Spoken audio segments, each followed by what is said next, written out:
26 मौतें, एक साजिश और बहुत से सवाल। जन्नत में खून बह रहा है और वो भी उन मासूमों का जो महज सुकून की तलाश में कश्मीर की वादियों में आए थे।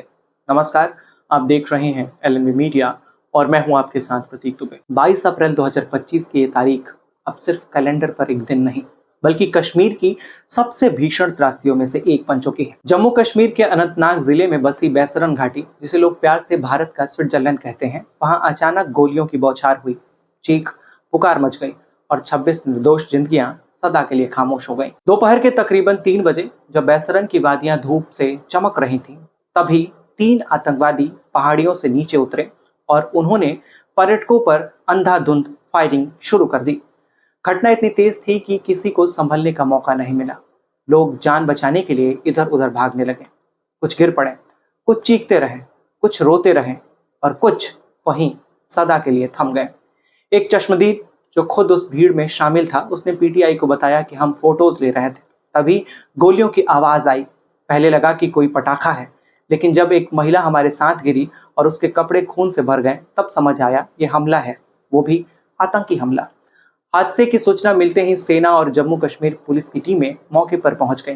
घायलों को हेलीकॉप्टर से श्रीनगर लाया गया। सुरक्षा बलों ने पूरे इलाके को घेर लिया और तलाशी अभियान जारी है।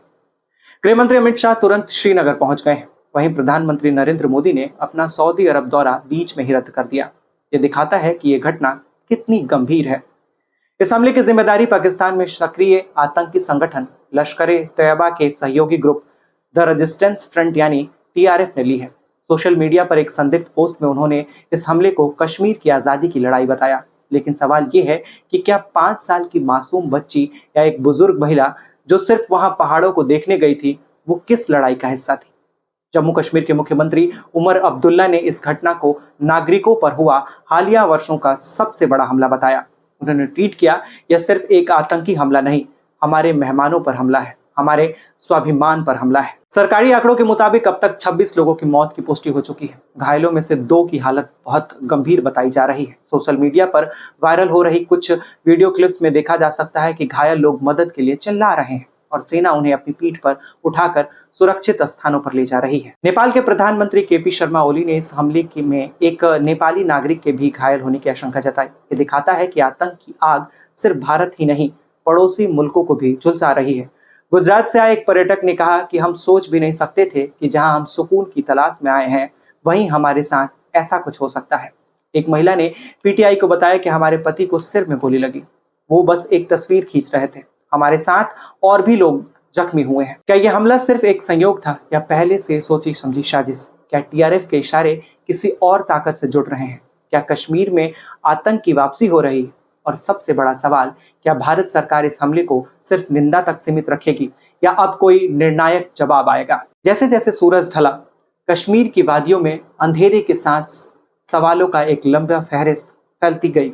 पुलिस ने इस हमले के पीछे द रेजिस्टेंस फ्रंट यानी टीआरएफ का हाथ बताया, जो लश्कर-ए-तैयबा का एक नया चेहरा है। एक ऐसा आतंकी संगठन जो सोशल मीडिया पर खुद को कश्मीर की आज़ादी का आवाज बताता है, लेकिन असल में इसके तार पाकिस्तान की धरती से जुड़ते हैं। हालांकि शुरुआत में किसी भी संगठन ने हमले की जिम्मेदारी नहीं ली थी, लेकिन जैसे ही अंतर्राष्ट्रीय बिरादरी से निंदा के बयान आने लगे, टीआरएफ ने इसका क्रेडिट लेना शुरू कर दिया। अब सवाल ये उठता है कि क्या ये चुप्पी महज रणनीति थी या किसी और बड़े खेल की तैयारी? घटना के कुछ ही घंटों में सेना, जम्मू कश्मीर पुलिस और अर्धसैनिक बलों ने पूरे इलाके को सील कर दिया। चेक पॉइंट्स बढ़ा दिए गए, तलाशी अभियान तेज कर दिया गया और सैटेलाइट फुटेज खंगाले जाने लगे। सेना के एक अधिकारी के मुताबिक हमारे लिए यह सिर्फ एक जवाबी कार्रवाई नहीं, बल्कि एक संदेश है कि भारत अपने मेहमानों की सुरक्षा से कभी समझौता नहीं करेगा। ये पहली बार नहीं जब पर्यटकों को निशाना बनाया जा रहा है। मई 2024 में भी इसी तरह पहलगाम इलाके में 2 पर्यटक घायल हुए थे।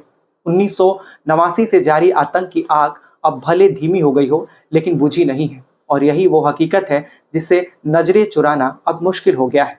प्रधानमंत्री नरेंद्र मोदी ने अपने आधिकारिक बयान में लिखा, इस जघन्य हमले की मैं कड़ी निंदा करता हूं। जिन्होंने अपने प्रियजनों को खोया, उनके प्रति गहरी संवेदना व्यक्त करता हूं। घायलों को जल्द स्वस्थ होने की प्रार्थना करता हूं। लेकिन इसके बाद जो उन्होंने कहा वो शायद इस घटना के बाद की सबसे बड़ी घोषणा थी। हम इस अपराध की दोषियों को बख्शेंगे नहीं। आतंक का ये चेहरा जल्द ही न्याय के कटघरे में खड़ा होगा। गृह मंत्री अमित शाह श्रीनगर पहुंच चुके हैं। उन्होंने सुरक्षा एजेंसियों के साथ इमरजेंसी मीटिंग की और कहा हमलावरों को कड़ी से कड़ी सजा दी जाएगी।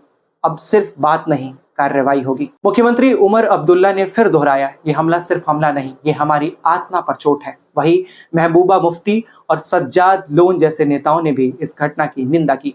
लेकिन सवाल फिर वही है, निंदा से ज्यादा कब आएगा निर्णायक कदम। अंतर्राष्ट्रीय स्तर पर भी इस हमले की गूंज सुनाई दी।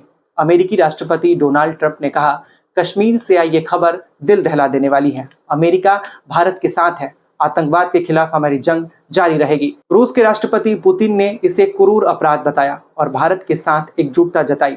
नेपाल के प्रधानमंत्री केपी शर्मा ओली, जिन्होंने पहले ही अपने एक नागरिक के घायल होने की बात कही थी, उन्होंने ट्वीट किया, भारत के साथ खड़े हैं, इस आतंक की हम कड़ी निंदा करते हैं। विदेश मंत्रालय ने दुनिया भर के भारतीय मिशनों को अलर्ट कर दिया है। संयुक्त राष्ट्र में भारत के अस्थायी प्रतिनिधि ने भी इस हमले की सुनियोजित आतंकवाद करार दिया है और अब भारत चाहता है इस हमले की गूंज सिर्फ कश्मीर तक सीमित न रहे, ये संयुक्त राष्ट्र की सुरक्षा परिषद तक पहुंचे। अब जबकि जांच चल रही है, जिम्मेदारियों की पहचान हो रही है और अंतर्राष्ट्रीय मंच पर भी ये हमला गूंज रहा है, तब सवाल ये है कि क्या आतंकवाद के खिलाफ भारत अब सिर्फ शब्दों से नहीं बल्कि एक्शन से जवाब देगा?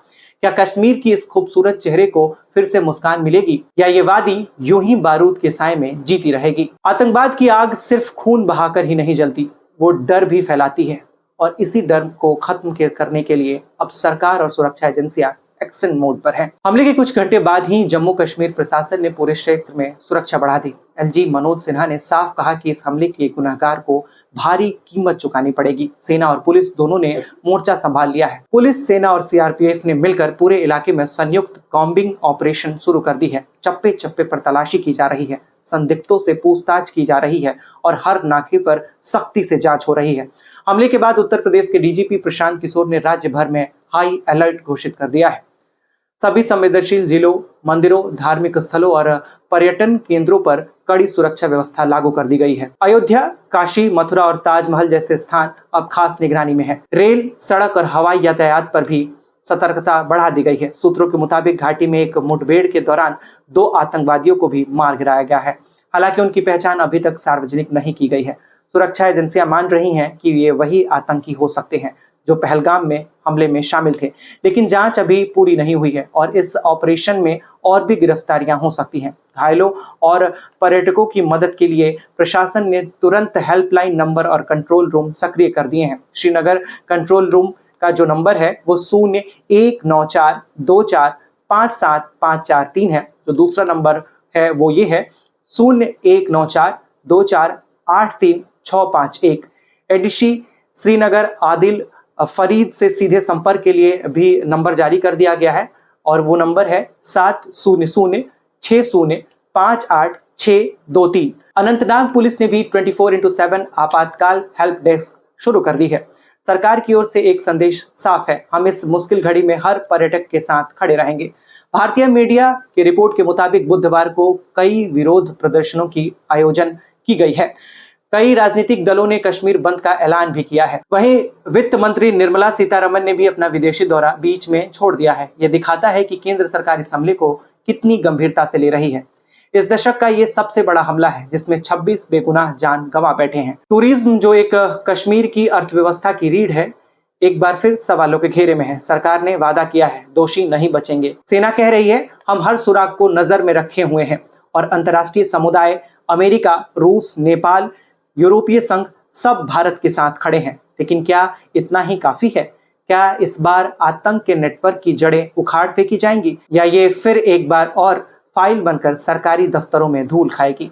और क्या कश्मीर की वादियों में फिर से वही सुकून लौटेगा जहां सिर्फ पर्यटकों की हंसी गूंजती थी, ना कि गोलियों की आवाज? तो एक बार फिर पहलगाम की हरी भरी वादियां खून से लाल हो गई हैं। जहां कैमरे क्लिक करने थे वहां गोलियों की गूंज उठी, जहां सेल्फी लेनी थी वहां लोग जख्मी होकर चीख रहे थे। लेकिन इस हमले के शोर में एक आवाज और भी थी, मानवता की आवाज। इस पूरे हमले में जहां एक तरफ आतंक ने अपना चेहरा दिखाया, वहीं दूसरी तरफ घाटी के कुछ आम लोगों ने असाधारण साहस दिखाया। स्थानीय टैक्सी ड्राइवर इमरान, जो अपनी जान की परवाह किए बिना घायलों को अपनी गाड़ी से लादकर अस्पताल तक ले गया। वहीं सिर्फ 22 साल की गाइड लड़की हीना, जिसने खुद भी गोली खाई लेकिन विदेशी पर्यटकों को जंगल की तरफ सुरक्षित निकाल दिया। एक बुजुर्ग शेख मोहम्मद, जो बस चुपचाप पानी की बोतलें लेकर खून से लथपथ लोगों के बीच पहुंच गए, ये कहकर कि ये हम मेरे मेहमान हैं, इन्हें मेरे घर से सलामत जाना चाहिए। घाटी में गूंजा एक सवाल, क्या हम फिर से मुस्कुराएंगे? पर्यटन, जो कि इस क्षेत्र की जान है, वो फिर से मौत के साए में आ गया है। होटल खाली हो रहे हैं, बुकिंग रद्द हो रही हैं, लेकिन उम्मीद अब भी जिंदा है, क्योंकि हर हमले के बाद कश्मीर उठता है। बर्फबारी फिर से होगी, शिकारें फिर से चलेंगी और डल झील के किनारे फिर से कोई गिटार बजेगा, लेकिन सवाल यही रहेगा, कब तक आतंक की घाटी के सौंदर्य को लहूलुहान करता रहेगा? कब तक ये स्वर्ग युद्ध भूमि बना रहेगा? एक उम्मीद, एक संदेश। प्रधानमंत्री ने कहा कि हम आतंक के खिलाफ और मजबूत होंगे। गृह मंत्री ने कहा हमला करने वालों को छोड़ा नहीं जाएगा। लेकिन अब शब्दों से नहीं, कदमों से फर्क पड़ेगा, क्योंकि कश्मीर को अब सिर्फ सुरक्षा नहीं, सुरक्षा पर विश्वास चाहिए। हमारी प्रार्थना है कि जो घायल है वो जल्द स्वस्थ हो जाएं, जिनकी मृत्यु हो गई है उन्हें शांति मिले, और जो जिंदा है वो डर के साए से आजाद हो जाएं। आप बने रहिए LNB मीडिया के साथ। बहुत बहुत धन्यवाद।